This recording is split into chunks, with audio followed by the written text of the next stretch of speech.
राजा विक्रांत और रहस्यमयी काला दरवाजा। प्राचीन भारत के अवंतीपुर राज्य में राजा विक्रांत सेन का शासन था। वे निडर, बुद्धिमान और न्यायप्रिय शासक थे। उनके महल की हर दीवार उनके पराक्रम की गवाही देती थी। लेकिन इस महल में एक ऐसा रहस्यमयी काला दरवाजा था जिसे सदियों से कोई नहीं खोल सका था। कहा जाता था कि जो भी इसे खोलने की कोशिश करता वह या तो पागल हो जाता या फिर अचानक गायब हो जाता।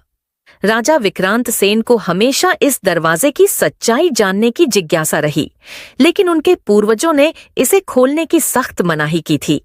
किंतु एक दिन एक अजनबी साधु दरबार में आया और बोला, महाराज, वह दरवाजा आपके राज्य के सबसे बड़े रहस्य को छिपाए हुए है। यदि आपने इसे नहीं खोला तो राज्य पर महाकाल की छाया मंडराने लगेगी। राजा इस भविष्यवाणी से विचलित हो उठे।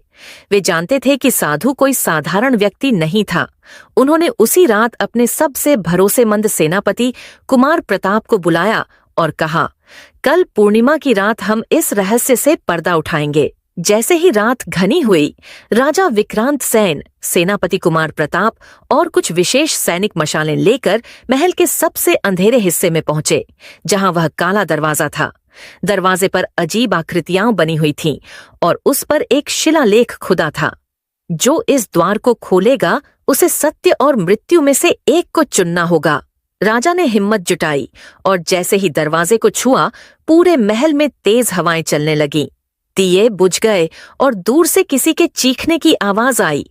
दरवाजा खुलते ही सभी ने देखा कि सामने एक लंबा अंधकारमय गलियारा था। राजा और उनकी सेना ने सावधानी से कदम बढ़ाए।